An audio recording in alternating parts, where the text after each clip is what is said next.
Magnetism के कुछ और क्वेश्चंस देखिए। ये पहला क्वेश्चन है, देखिए, जिसमें फर्स्ट क्वेश्चन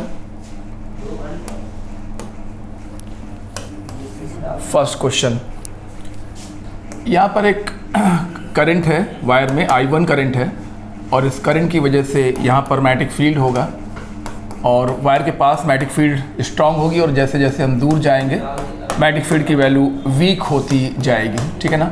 तो हमारा क्वेश्चन है कि बताइए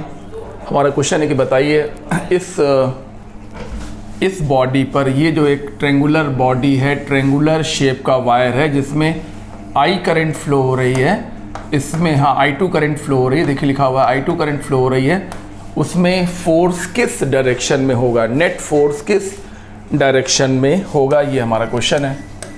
नेट फोर्स किस डायरेक्शन में होगा, ज़रा ध्यान से देखिए।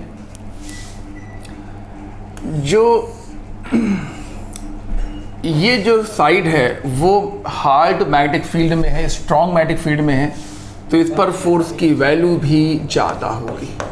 ठीक है ना।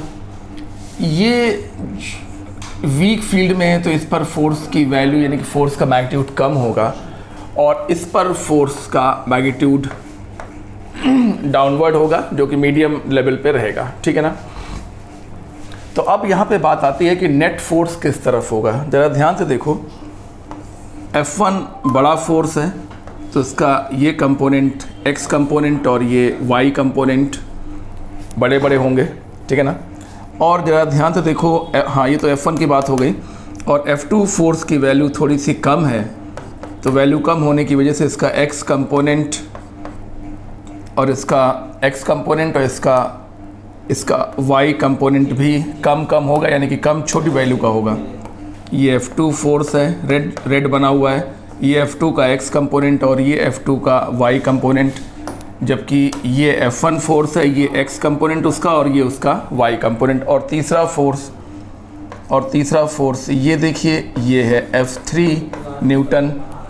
तो ध्यान से देखो, तो X में, ये X डायरेक्शन में ये बड़ा और ये छोटा है, तो जो नेट फोर्स होगा वो लेफ़्ट साइड में होगा, और Y डायरेक्शन का नेट फोर्स ऊपर भी हो सकता है और नीचे भी हो सकता है।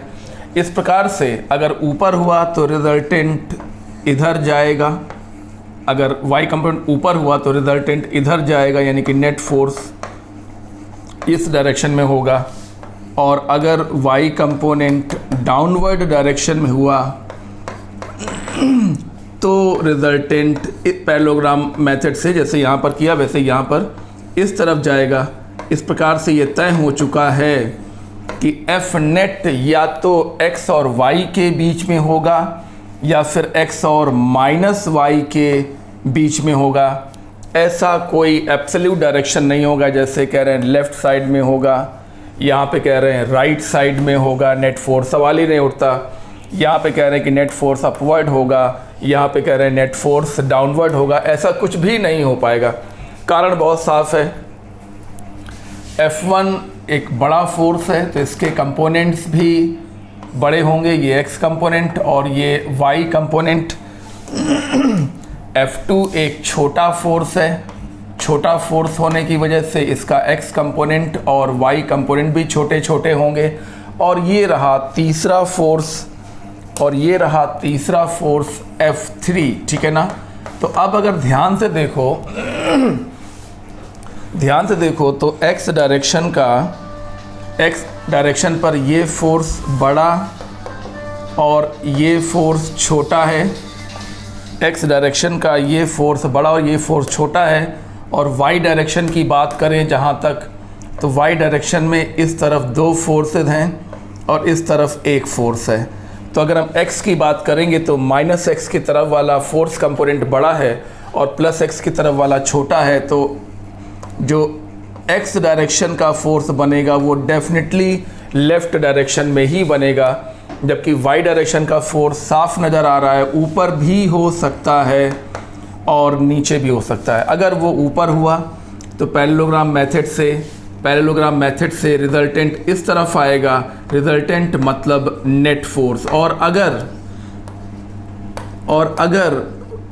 फोर्स का y कंपोनेंट डाउनवर्ड डायरेक्शन में पाया गया तो पैरेललोग्राम मेथड से नेट फोर्स इस डायरेक्शन में बनेगा, यानी कि नेट फोर्स या तो -x और y के बीच में होगा या -x और -y के बीच में होगा, यानी कि या तो सेकेंड कोऑर्डिनेट पे होगा या फिर थर्ड कोऑर्डिनेट पे होगा। इस तरीके से ये चारों ऑप्शन जिसमें फोर्स की डायरेक्शन को एब्सोल्यूट बताया गया है, absolute right, absolute left, absolute upward and absolute downward, ये कुछ भी पॉसिबल नहीं है।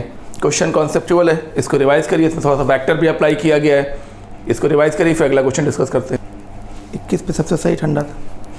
जरा ये क्वेश्चन देखिए, इसमें एक स्क्वायर लूप है, ये देखिए, और स्क्वायर लूप को एक मैग्नेटिक फील्ड में रखा गया है। ये देखिए magnetic field, downward field, cross field show की गई है, ये डाउनवर्ड फील्ड है।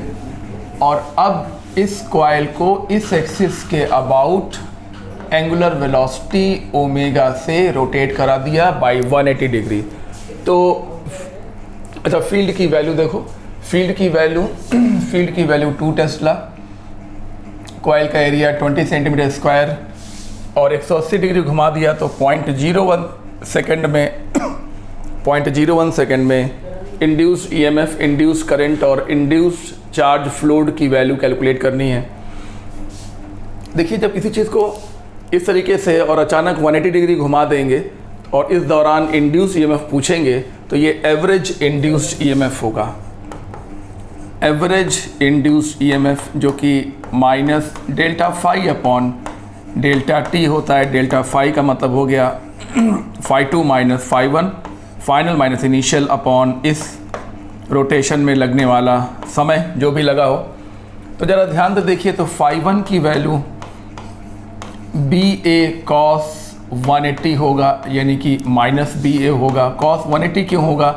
क्योंकि एरिया वेक्टर बाहर की ओर और फील्ड वेक्टर अंदर की ओर है, दोनों के बीच अपोजिटिसिटी है, इसलिए cos 180 होगा। जबकि फाइनल उसमें अभी एरिया वेक्टर बाहर है और जब कॉइल घूम जाएगा तो एरिया वेक्टर अंदर चला जाएगा और अंदर चले जाने की वजह से वो फील्ड की डायरेक्शन के पैरेलल हो जाएगा, इसलिए B और एरिया वेक्टर के बीच का एंगल अब 0 हो जाएगा, तो ये होगा BA।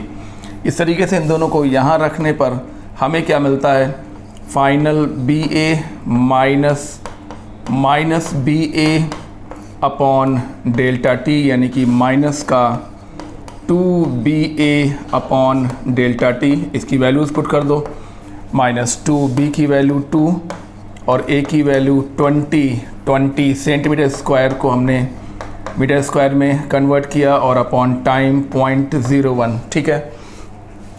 तो ये हो गया 40 और ये 80, तो माइनस का 80 इंटू 10 टू द पावर -2, यानी कि 0.8 वोल्ट इंड्यूस्ड ईएमएफ की वैल्यू आ गई। इसके बाद करंट कैलकुलेट करना चाहते हैं, तो करंट कैलकुलेट करने के लिए ईएमएफ अपॉन रेजिस्टेंस, तो ईएमएफ का मैग्नीट्यूड है 0.8 और रेजिस्टेंस है 5, तो ये हो गया 0.16 एम्पियर। क्लियर है?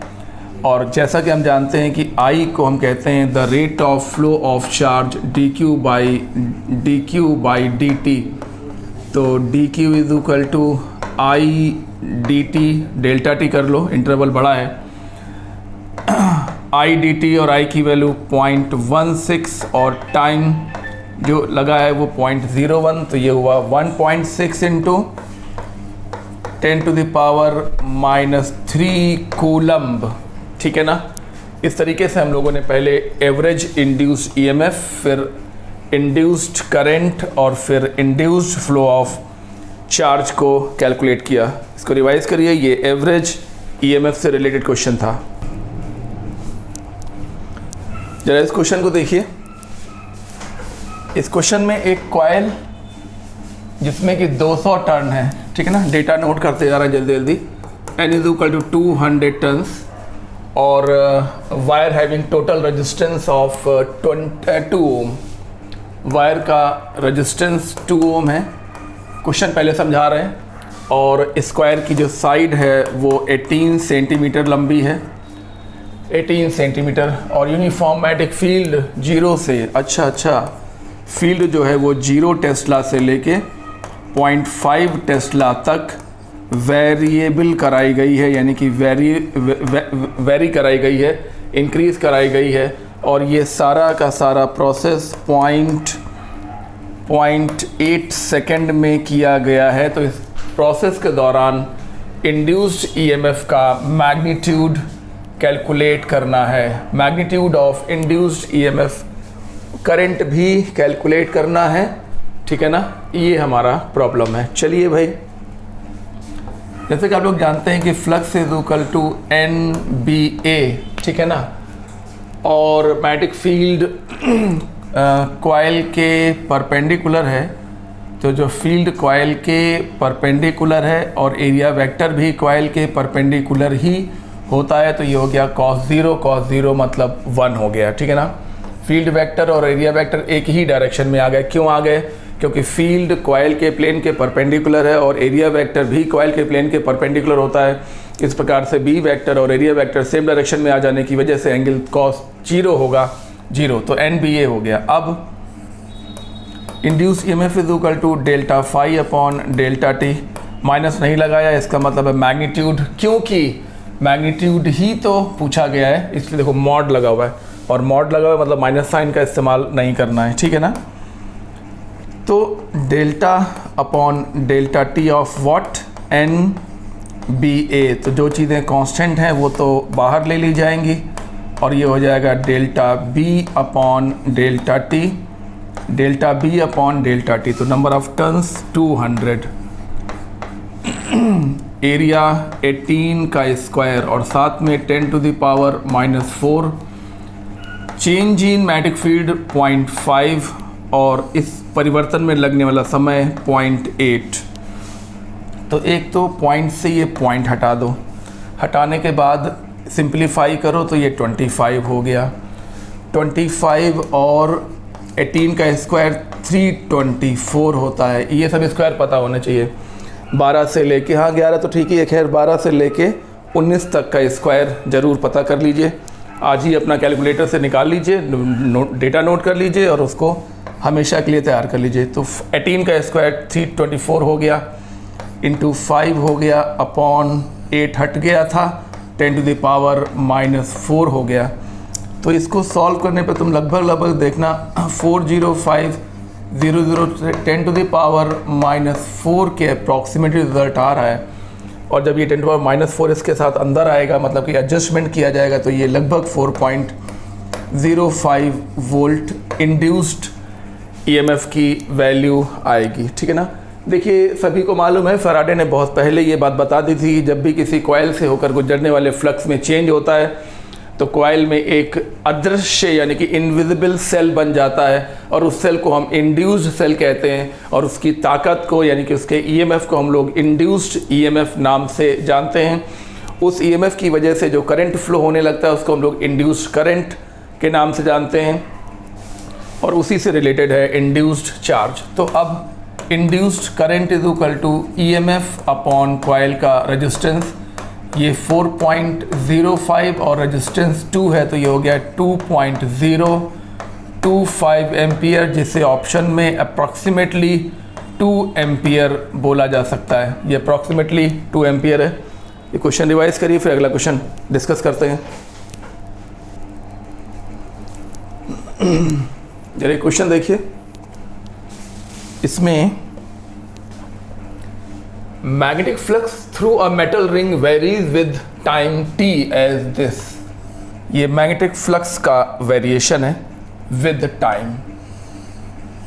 मैग्नेटिक फ्लक्स का वेरिएशन है, फ्लक्स वेरी कर रहा है, जहाँ पर a और b कांस्टेंट हैं जिनकी वैल्यू 2 और 6 है रिस्पेक्टिवली, और रिंग का रेजिस्टेंस 3 ओम है और मैक्सिमम इंड्यूस्ड करंट की वैल्यू पूछी जा रही है।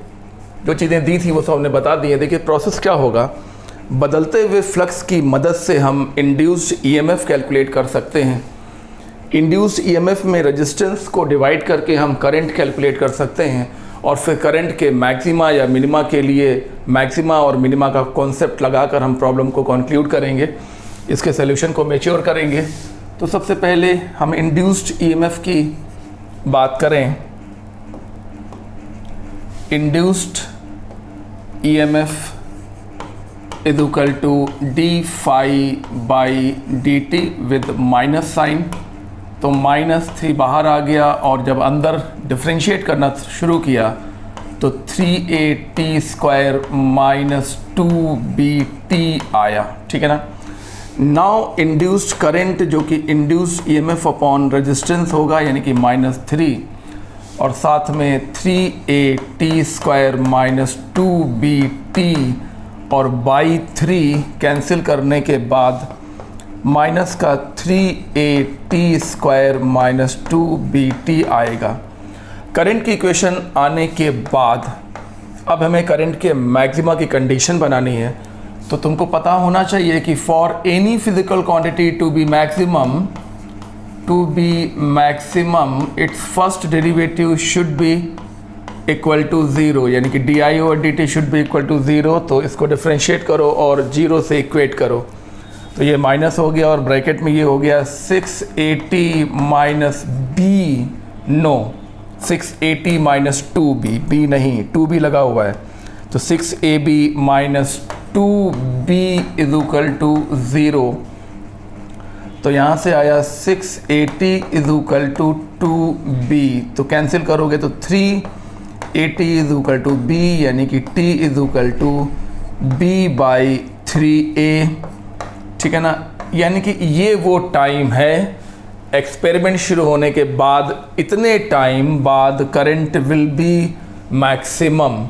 और अब इस टाइम की वैल्यू को हम 1 में रख दें, पुट इन 1, तो हमें आई मैक्स की वैल्यू मिल जाएगी। अभी तक हम लोगों ने ये फाइंड किया है, कंक्लूड किया है कि ये वो समय है जिस समय पर करंट मैक्सिमम होगा और इस समय को अगर हम करंट की इक्वेशन में रख देंगे तो हमें मैक्सिमम करंट की वैल्यू, एब्सोल्यूट वैल्यू ऑब्टेन हो जाएगी। तो -3a² मतलब b² upon 9a² minus 2b और t मतलब b अपॉन 3b/3a। तो ये हो रहा है, माइनस साइन बाहर चलने दो, उससे कोई दिक्कत नहीं है। तो b² upon 3a² minus 2b² upon 3a। ये कैलकुलेशन इजी ही है, कुछ इसमें ज़्यादा खास नहीं है। ये ब्रैकेट बंद हो गया तो ये हो गया minus and minus b² upon 3a means b²/3a। b की वैल्यू जो कि 6 दी हुई है ये 36 हो जाएगा और 3a की वैल्यू 2 दी हुई है, ये देखो ऊपर लिखा है a की वैल्यू 2, b की वैल्यू 6 ऊपर लिखी हुई है। 36/6 मीन्स 6 एम्पियर मैक्सिमम करंट होगा और ये मैक्सिमम करंट किस समय पर होगा, दैट विल बी b/3a। चाहो तो यहाँ भी रख सकते हो b/3 × 2 यानी कि 6/6 यानी कि 1 सेकेंड, यानी कि एक्सपेरिमेंट शुरू होने के 1 सेकेंड बाद कॉइल में करंट मैक्सिमम होगा। इंपॉर्टेंट क्वेश्चन है, डेफिनेटली नीट के हिसाब से बहुत इंपॉर्टेंट क्वेश्चन है। इसको रिवाइज करो फिर अगला क्वेश्चन। जरा इस क्वेश्चन को देखिए, बड़ा इंपॉर्टेंट क्वेश्चन है। इसमें एक रेजिस्टेंस है बीच में, ये देखिए आपको ये रेजिस्टेंस नज़र आ रहा होगा बीच में, और अगल बगल 2 मेटल के रॉड्स हैं और ये 2 रॉड्स एक कंडक्टिंग रेल पर टच किए हुए हैं और इन रॉड्स को चलाया जा रहा है, इसको v1 वेलोसिटी 2 से और इसको v2 वेलोसिटी 4 से चलाया जा रहा है। और ख़ास बात यह है कि ये पूरा का पूरा सिस्टम एक मैग्नेटिक फील्ड को कट कर रहा है। ये मैग्नेटिक फील्ड है इनवर्ड और जब रॉड चलेंगी तो फील्ड कट होगी, और जब फील्ड कट होगी तो दोनों रॉड एक सेल की तरह बिहेव करने लगेंगे, और वो दोनों सेल इस पर करंट भेजेंगे। तो हमें 5 ओम पर करंट की वैल्यू कैलकुलेट करनी है। सबसे पहले तो हम लोग इसके क्रॉस ईएमएफ निकाल लें। Xi1 is equal to formula याद होगा तुम लोगों को मोशनल ईएमएफ का, वो होता है BVL। तो B की वैल्यू भाई कितनी है, जल्दी जल्दी देखो, बहुत देर कर दी हमने सवाल में। B की वैल्यू कहाँ गई? Magnetic field of 0.01 Tesla, 0.01 Tesla, 0.01 Tesla ये B की वैल्यू है। वेलोसिटी इसकी 2 है, और लेंथ की वैल्यू नहीं देखी हम लोगों ने। रेजिस्टेंस ये देख लिया, 2 देख लिया, प्लेन ये BVL, nucleus parallel rail, 10 centimetre apart, 10 centimetre, ये 10 सेंटीमीटर लेंदी है, तो 10 और इंटू 10 टू द पावर -2। तो कुल मिला के ये हुआ 2 into 10 to the power -4 volt. ये हो गया उस सेल का, उस रॉड में बनने वाले सेल का ईएमएफ। और अब इस रॉड के लिए भी कैलकुलेट कर लो। BVL 0.01 टेस्ला मैग्नेटिक फील्ड, और वेलोसिटी इसकी 4 है, और लेंथ 10 सेंटीमीटर को मीटर में कन्वर्ट किया जैसे पहले किया था। तो यहाँ भी एक 10 भी है, ये 10 centimetre apart. 4 into 10 to the power -4 नहीं, 4 इंटू 10 टू द पावर 3 होगा। ये एक गलती हुई हम लोगों से, 3 होगा, और यहाँ भी वही होगा 4 इंटू 10 टू द पावर -3। तो ये पहले उसमें जो सेल बनेगा उसका ईएमएफ 2 इंटू 10 पावर 3, और यहाँ जो बनेगा 4 इंटू 10 पावर 3 वोल्ट। इस प्रकार से अब हाई और लो देख लें। तो लेफ्ट हैंड पाम रूल, उंगलियां B की तरफ और हथेली को वेलोसिटी की तरफ करके रोकेंगे, तो थंब हमेशा हाई पोटेंशियल की ओर इशारा करेगा। इसी प्रकार से इसका हाई पोटेंशियल नीचे होगा। तो ये सिस्टम हमारा इस तरीके से बिहेव करेगा। ये एक सेल होगा Xi1 और इसका इंटरनल रेजिस्टेंस R1। यहाँ पर एक और सेल होगा Xi2 और Xi2 नाम का, और इसका इंटरनल रेजिस्टेंस होगा R2। R1 की value according to the question देखिए 15 ओम लिखी हुई है, और R2 की वैल्यू यहाँ देखिए 10 ओम लिखी हुई है, 15 ओम और 10 ओम। Xi1 की वैल्यू वो लिखी है, Xi2 की वैल्यू ये लिखी है, और ये बीच में 5 ओम पर हमें करंट कैलकुलेट करना है। 5 ओम पर जब हमें करंट कैलकुलेट करना है, 5 ओम पर जो हमें करंट कैलकुलेट करना है, तो पहले हमको इस सिस्टम का नेट ईएमएफ निकालना पड़ेगा। नेट ईएमएफ निकालने के लिए हम क्या करेंगे? नेट ईएमएफ के लिए फॉर्मूला होता है Xi net is equal to बड़ा वाला Xi2 by R2 minus Xi1 by R1 upon 1 by R1 plus 1 by R2। ये Xi नेट निकालने का फॉर्मूला है। तुम कहोगे आपने माइनस साइन क्यों लगाया?